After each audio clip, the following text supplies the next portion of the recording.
Hi everyone, welcome back to Lavendaire. So we are halfway through with 2017. I know it's crazy, but this year's been really good to me, so I hope it's been just as good to you. So at the beginning of the year, I created this video where I shared my 2017 goals and my theme for the new year. So I thought it'd be a good idea to just like check in with you guys midway and just see how I've been doing with my goals and go through my mid-year review. I don't know if you all know this, but I created something called the Artist of Life workbook that I sold for its first year for 2017. So it's a workbook where there's a bunch of questions. It helps you plan out your most intentional year. And basically there's like a section where we do like monthly reviews. So there's like January, February, March, April, May, June. And then after June, there's like a whole 2-pager for your half year review. So today I'm just gonna like answer some of these questions. I'm not gonna do all of them because some of them are just specific to the workbook. But yeah, if you guys wanna do this mid-year review with me, I've created a free worksheet you can download. Just click the link down below. It's a little different from the workbook, but it's what we're gonna be doing today. But if you're interested in diving deeper and actually planning in detail your goals and everything for the rest of 2017, then the workbook digital version is still on sale. This print one is sold out. I'll be making new ones in 2018, but you can totally get the digital version. That one's just the same. All right, first question. What have I accomplished so far in 2017 that I am proud of? So I feel like it's been a big year for Lavendaire already. I've done so much that I'm really proud of. First of all, we hit 200,000 subscribers. Thank you guys so much. I'm like super grateful. And my channel's been growing a lot this past month that it kind of scares me in a way. Like it makes me nervous for some reason. Like it's just something that I'm not used to, but I am obviously so grateful that it's happening. Thank you guys for joining me. I love you all so much. Something else that I finally did recently is I made an official business for Lavendaire. So literally like last week I opened my business bank account and I'm feeling very official. And I also like this year was the year where I started hiring people onto my tiny team. So I have a wonderful assistant named Alice and I have a podcast editor, and then I recently just hired a web designer and developer to redesign my website and all of that stuff. So I'm feeling like this year is the year that I am building something greater than myself and getting help from other people, because I've just been used to doing everything by myself, and now I've realized how much value you can get by bringing more people into the team. And yeah, big girl stuff. Okay, another thing I'm super proud of is starting my Artist of Life mastermind group on Facebook. So this Facebook group is related to the workbook. Basically, it's a group where I do monthly live chats, and then every week we have different self-reflection prompts and we share our weekly wins. And I've just been working really hard at getting that group as engaged and as valuable as possible, just because it's something that is really important to me. It's very fulfilling to be able to directly help people and actually get to know you guys like one-on-one. I feel like I know a lot of you guys on a deeper level through that Facebook group. So it's really cool. Another thing I'm proud of is this is the year that I got over my fear of connecting with other people and collaborating with other people. So I have a collaboration coming up next week actually, and I've done a couple collaborations this year or in the past year. And if we just rewind like 2 years ago, I was scared to reach out to people. I was scared to connect with people that I admired online, like to reach out to other influencers or reach out to like photographers to like shoot. I was just like nervous to ask people for help just because I don't know, there's some anxiety tied to asking people for help and reaching out to other people because I'm so like introverted and I'm used to depending on myself and myself only. So this is the year that I've gotten over that fear. I've met and connected with so many new people this year and worked with so many new people. So that's like a big milestone for me. Next question, does this year feel aligned to my 2017 theme so far? What can I do to live my theme more fully?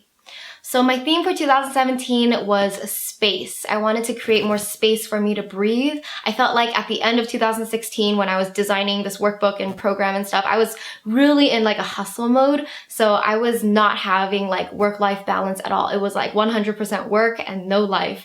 So this year I wanted to balance it out and give myself more room, more space in general. And I would say that I kind of lived my theme, but I did fall into times where I was just working a lot and not giving time to myself. On one hand, I felt like I lived up to my theme because I gave myself more room to take breaks and I let myself play, go out with friends more, and I basically let myself do more creative stuff just for fun. Another thing is I've been doing the Artist Way program, so I've been doing more morning pages and taking myself out on more artist dates, which is just like a date where you just like do something for fun, do something creative, make something. So doing that plus hanging out with friends more this year, traveling, it's really been good for giving myself space, space in my life. On the other hand, one thing that was really important for me for making space in my life was to meditate daily, and I have not been on point with that. Like I started at the beginning of the year and then I stopped, and then I would just do it like randomly, and then I stopped meditating for like almost a whole month, and then I recently started doing it like a couple days ago. A couple days ago I just had to like have a self-care day, which I'll make a video on that later. But yeah, it's been like teeter-tottering of this theme, but I think I would give myself like a B if I were to grade myself on how well I was aligned to my theme. Next, go over my goals that I set at the beginning of the year. Let's be real, what can I eliminate or change to feel better about my goals? Alright, here are the goals that I set back in January in that video I made right here. Meditate daily to create space, peace, and balance. So I already talked about my journey with meditation. It's still on and off. I guess I haven't found the right way to commit to it with my schedule. If you guys have tips for me, definitely post below. But it's sometimes like I don't have time in the morning and then I'm like way too tired at night. But I think morning and night are probably the best times to meditate. I'll work on it. Second goal, create 2 or more videos a week on YouTube. Yes, success. I've been doing this goal since January. I have to admit it did get pretty tough in January and February, and then I think around March and April I got the hang of it because it's essentially like doubling the work that I used to do in the past. But on the positive side is it kind of doubles the views, it doubles your growth, and all around I think it was a good choice that I made for my channel. But I have to be honest, guys, it is like a hustle, and in the future, like I don't know when, but in my ideal situation is I want to go back to doing 1 video a week, like 1 really good video, because 2 videos is just a bit much sometimes. And my ideal life, like I said, I need more space. I want more time for self-care and just like relax. Third goal that I posted was finish my book by October 2017.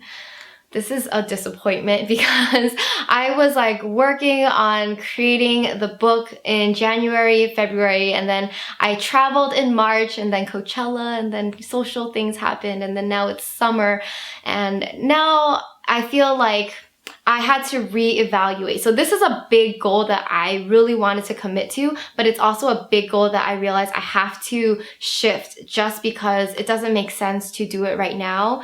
So I did the research, and it's like I'm not at the place where publishers are reaching out to me, but I'm not exactly sure that I want to self-publish either. So I think I have to focus on growing my YouTube and growing what I have. And then in the future, when everything is a little bit bigger, then, the book will be easier to get done. So I'm giving myself more time with the book. I know it might sound like an excuse, but I do admit like I was procrastinating in the first few months of the year where I really could have made progress on the book. But at this point, I realized there's some better things that I should work on. I could be more strategic and focus on like growing my YouTube, growing my brand and stuff, to the point where in the future, it'll be easier for me to publish a book because, things are bigger and better. My next goal was to do daily posts on Instagram. So before this year, I didn't post that much on Instagram. I wanted to get better. So I would say from January till May, I did really, really well at posting daily on Instagram. Like I'm really proud of myself at how much I posted, and I had to get really creative with like taking photos on the weekends and stuff. And what happened was, I think in June, I stopped posting every day. I just kind of like gave up the goal because I felt like it wasn't, basically I felt like I lived up to my challenge, and then at this point it was just extra work on my plate. And like I said, my theme for this year was space, and so it wasn't a challenge anymore, and I needed more space to just breathe and not have so many like to-do lists on my tasks. So I happily just like gave myself, you know, you don't have to do this goal anymore. In a way, I think I'm like taking a break because I know I'm traveling for 3 weeks in July, and 3 weeks is a lot of time to travel, have a lot of photos. So I know I'll be posting a lot of photos during that time, that it will like offset and balance it out, that I'll have like 365 photos within this year. So yes, I am rolling over photos. Next goal was to exercise, dance, move, and stretch at least 3 times a week. I would say I would give myself a C+ on this goal. Like, I did it, but sometimes I did like twice a week or once a week, but I didn't feel bad about it. I know this sounds pretty like anticlimactic because you want to hear that like I did all my goals, but I'm a normal person too. I'm not perfect. And you know what? In my mindset is like, strive for progress, not perfection. So as long as I'm striving for it, I'm trying, then at least I'm taking some steps towards that. And I'm not gonna like be so hard on myself if I'm not perfect. Honestly, a huge win for this category for this year is I started to dance again, and I haven't danced in like 3 or 4 years, and I started doing contemporary dancing on top of hip hop. So I took classes at a studio for a few months, and that was like good exercise, but also really fulfilling for like my creativity and my spirit. So that is a win. Like, even though I didn't exercise 3 times a week, every week, like I'm still really proud of myself that I got my butt up, I bought a pass to a dance studio, and I started dancing again. I also started running again at the gym recently, so that's like my next thing that I'm focusing on. Like, my dance pass expired, and since I'm traveling, I don't want to pay for anything at the moment, so I'm just running when I can. My last goal of the year was to limit my time on social media to 3 times a day. I feel like I haven't been keeping count, and even though I've done a little bit better in social media, like not checking it so often, I feel like it's still pretty bad, and I do want to still work on this goal. Like, if this is a goal that I'm still gonna work on. So something that I've been doing is when I'm working, filming stuff, whatever, like I put my phone on airplane mode, so I don't have access to internet, I don't even get calls. I also just recently discovered an app called Moment. This is an app that keeps track of the screen time that you spend on your phone. I found out about it from someone in our mastermind group on Facebook, so I'm gonna test this out and track the time I spend on my phone and, you know, work on shortening that time that I spend looking at my phone. Last question, what are my top 3 priorities for the next 3 months? So that's July, August, and September. My top 3 priorities: number 1, redesign the Artist of Life workbook. Number 2, enjoy my travel time with my family. We're going on a 3-week vacation, so just let myself play and not stress out about work. Give myself some much needed self-care. Last priority is finish the redesign of my Lavendaire website, my channel art, all the banners and stuff. That's been something I've been working on for a while. I just didn't realize how long it takes to work with designers and going back and forth. So this is something that I wanted to finish like in April or May, but I mean, I'm being patient. I know things take longer than you expect them to, so I'm just gonna keep working, keep chipping away at it slowly and slowly. Alright, that's it for my mid-year review. If you guys want to do this for yourself, then I'll post a free worksheet down below. All you have to do is add your email, or if you're interested and you want to pick up a copy of the Artist of Life workbook, like I said, only the digital version is still available online, but it's very, very valuable. There are pages, I think it's like 68 pages of questions and just worksheets and things like that, if you like that sort of thing. If you haven't already, make sure you click that bell down below to get notified of all my new videos. I upload on Wednesdays and Fridays, although in July I might upload a little bit less. It just depends on how many videos I can finish before I go on my trip. Alright, have a beautiful day. Love you all so much. Bye!